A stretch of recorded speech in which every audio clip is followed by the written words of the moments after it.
পিছিয়ে গেল চাকরি বাতিল মামলার শুনানি। 3 সপ্তাহ পর ফের রয়েছে মামলার শুনানি। সব পক্ষের হলফনামা জমা দিতে নোডাল কাউন্সিল গঠন করা হয়েছে আর 4 সদস্যের নোডাল কাউন্সিল গঠনের নির্দেশ। নোডাল কাউন্সিল গঠনের নির্দেশ দেওয়া হয়েছে সুপ্রিম কোর্টের তরফ থেকে। 3 সপ্তাহ পর ফের এই মামলার শুনানি।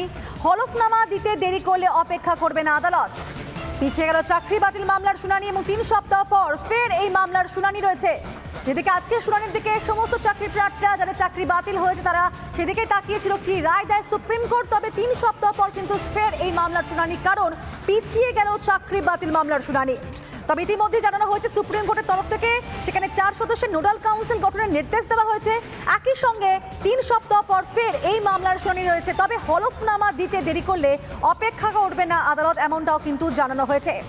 এসএসসি মামলায় 4 জন নোডাল কাউন্সিল নিয়োগ করেছে সুপ্রিম কোর্ট। তারা সমস্ত মামলার এসএসসি এই মামলার ক্ষেত্রে তারা সমস্ত কিছু দেখাশোনা করবে এবং এই নিয়ে আইনজীবী ফিরদৌস তামিম, অন্যদিকে বিকাশ রঞ্জন ভট্টাচার্য কি বলেছেন শোনা যাক।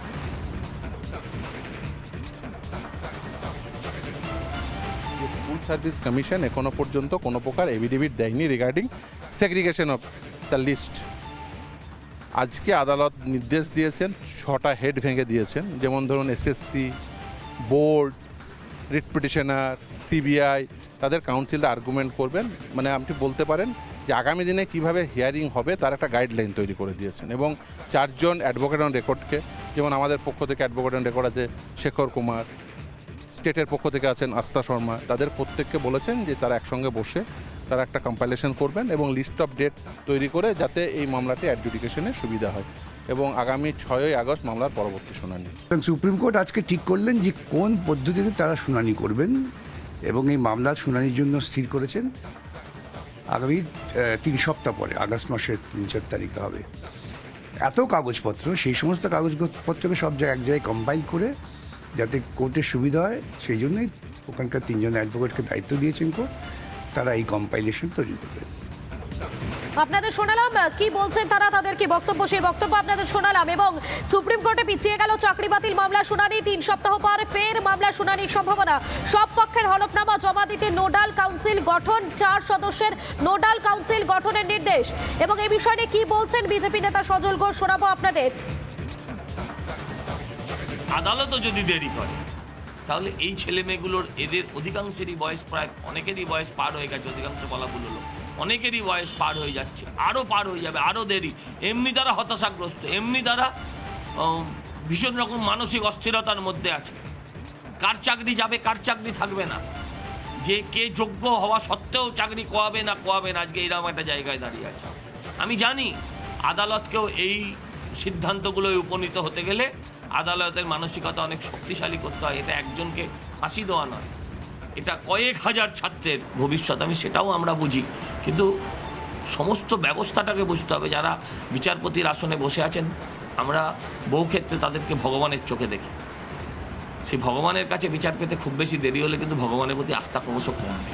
এই বিষয় নিয়ে তৃণমূল মুখপাত্র জয়প্রকাশ মজুমদার কি বলছেন শোনাবো আপনাদের।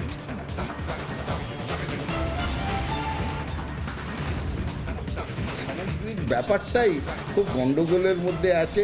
যারা চাকরি প্রার্থী তারা চাকরি পাচ্ছে না, মাননীয় মুখ্যমন্ত্রী চাকরি দিতে চাইছেন, তাকে এগোতে দেওয়া হচ্ছে না। আর ওদিকে বাংলার শিক্ষা ব্যবস্থাকে রাজ্যপালের মাধ্যমে, কোর্টের মাধ্যমে ইত্যাদি আন্দোলন কিছুকারীকে ইন্ধন দিয়ে শিক্ষা ব্যবস্থাটাকে একটা ধ্বংস করার চেষ্টা করছে। সুতরাং এই সামগ্রিক বিচারে সুপ্রিম কোর্ট যত তাড়াতাড়ি এ বিষয়ে সিদ্ধান্ত নেবেন, তারা নিয়েছেন সঠিক পদক্ষেপ, ততই আমরা তাকে স্বাগত জানাবো। আর এই নিয়ে চাকরির প্রার্থীরা তারা কি বলছেন শোনা যাক। তো কোনো মামলারই তো নিষ্পত্তি হচ্ছে না এখানে। হাইকোর্ট, সুপ্রিম কোর্ট থেকে বিভিন্ন সময় বিভিন্ন রকমের রায় পাওয়া যাচ্ছে, কিন্তু সুরাহা কিছুই হচ্ছে না। সেই রায় আসছে যেছে, ঝুলেই থাকছি। সবুজ সংকেত কিছু দেখা যাচ্ছে না। এই সরকারকে কোনো বিশ্বাস নেই। এরা একের পর এক ডেট নিচ্ছে, পিছিয়ে যাচ্ছে রায়। এরা সব বিষয়টাকে ঝুলিয়ে রাখতে চাইছে। সুপ্রিম কোর্টের কাছে আবেদন যে আপনারা এর একটা তাড়াতাড়ি এটার একটা বিচার করুন। আর এটাকে দীর্ঘমেয়াদী করবেন না, যেটা আমাদের কাছে সত্যিই যন্ত্রণাদায়ক এবং বেদনাদায়ক। না, সেখানে যোগ্যও কিছু প্রার্থী রয়েছে, মানে চাকরিরত রয়েছে, অযোগ্যও রয়েছে, সেখানে উচিত ছিল, কিন্তু সেটা না করে তারা দীর্ঘমেয়াদী করছে। দীর্ঘমেয়াদী করার ফলে তাদের কি লাভ হচ্ছে জানি না, মানে আখেরে কিন্তু বঞ্চিত যারা, তারা বঞ্চিতই থেকে যাচ্ছে।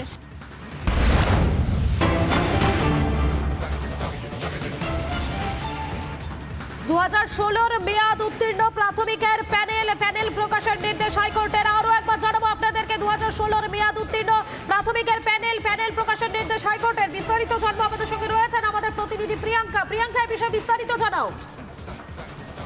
একেবারে দেখো, যা উঠে আসছে ইতিমধ্যে 2016 মেয়াদ উত্তীর্ণ মাধ্যমিকের প্যানেল প্রকাশের নির্দেশ কলকাতা হাইকোর্টে। বিচারপতি অমৃতা সিনহা নির্দেশ দিয়েছেন পর্ষদকে, রেড প্যানেলটাই প্রকাশ করুন, মেয়াদ উত্তীর্ণ প্যানেল দেখতে চাই, মন্তব্য বিচারপতি অমৃতা সিনহার। মামলাকারী স্পষ্ট আবেদন ছিল, তিনি 2016 সালে পরীক্ষা দেন, তারা প্যানেল অন্তর্ভুক্ত হয়নি, তাই 5% যে অতিরিক্ত প্যানেল প্রকাশের আবেদন জানানো হয় তাদের তরফ থেকে, যদিও সেই প্যানেল প্রকাশ করেনি বোর্ড।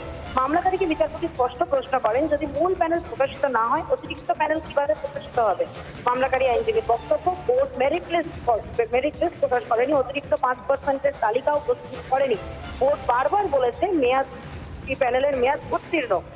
সেক্ষেত্রে বোর্ডের স্পষ্ট শুনানি চলাকালীন বক্তব্য ছিল, নম্বর প্রকাশিত হয়েছে, নম্বর ব্রেকআপের সঙ্গে দেওয়া হয়েছে, মেয়াদ উত্তীর্ণ প্যানেল প্রকাশিত করা সম্ভব নয়।